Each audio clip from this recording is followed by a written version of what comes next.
But basically, it was just another fire, and that's the way we were handling it. And we really don't have much of a choice. We have to stay in that same mode, that same routine, and that's exactly what these guys were doing. Part of my day was coming back to the firehouse with half the guys, and I just knew we were in for a long day. That finally cleared. I regrouped with a couple other guys. We moved some rigs around, got them closer. We hooked up to more hydrants over there to supply more water to the building. And then the second tower came down. That was like a 30-minute interval right there. And that tower came down. It was the same scenario all over again. And at that point, they were ordered out of the north tower. And that's when the guys in 16 engine, they were on the 24th floor. They started heading down. They got just down to the street, and the building came down right behind them. As they got out into the street, it came down right behind them. So I kind of had a feeling that we lost the guys in the truck. I wasn't sure about the guys in the engine.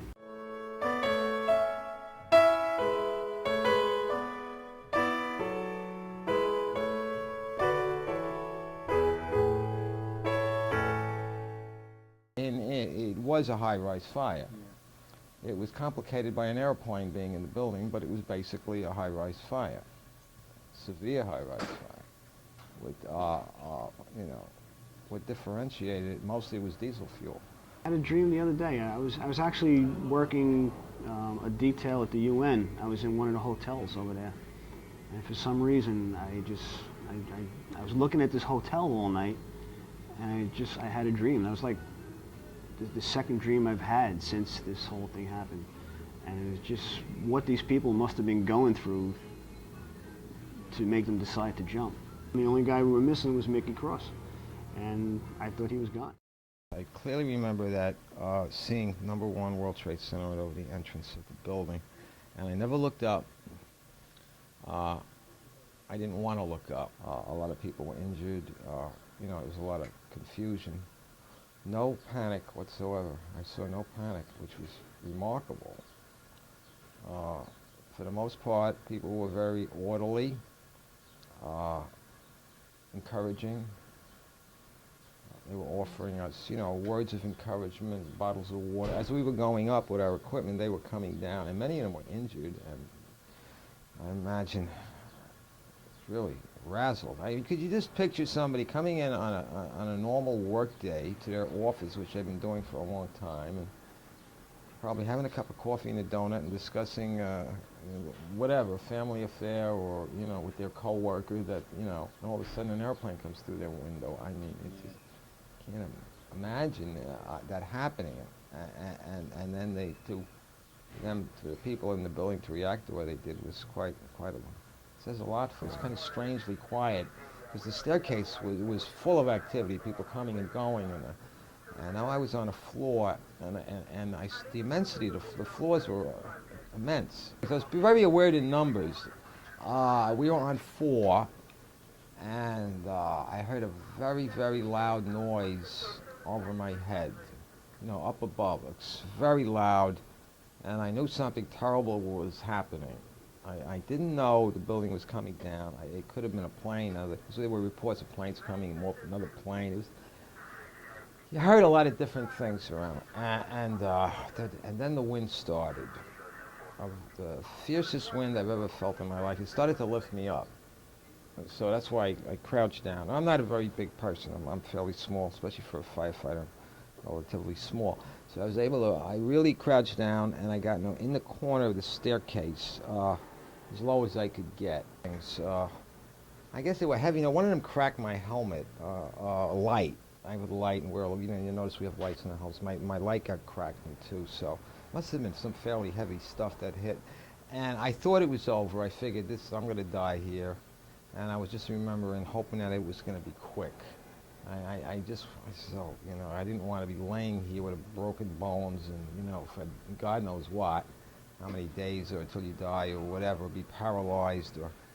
And then all of a sudden, it got dark, and there was no noise.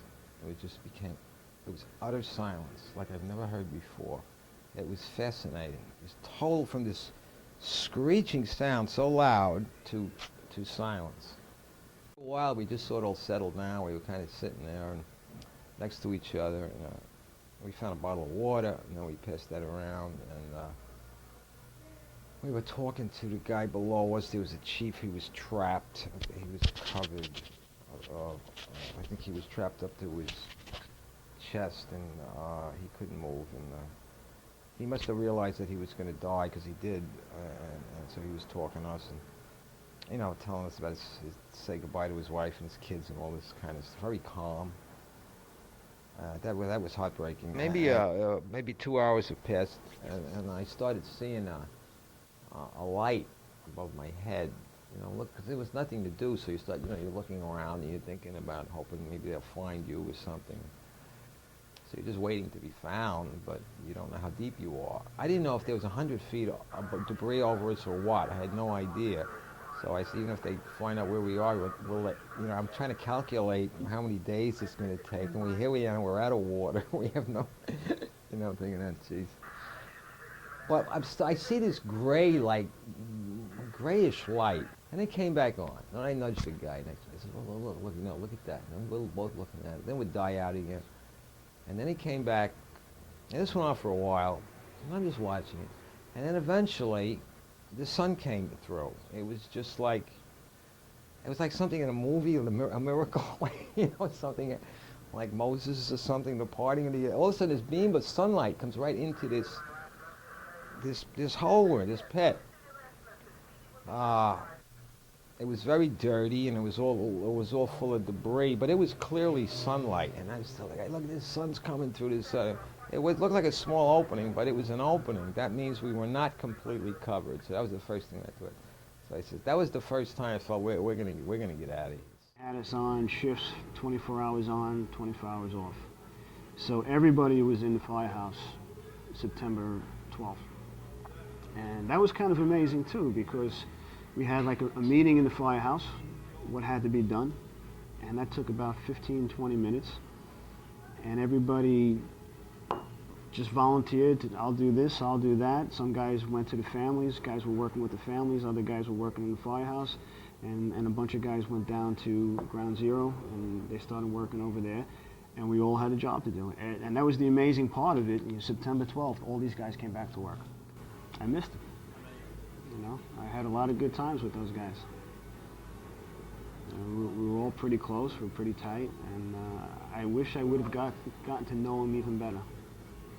Because there's a lot of things that I found out about their private lives and their families, their family life later on, and that's what really hurts too. That I didn't know that side to them.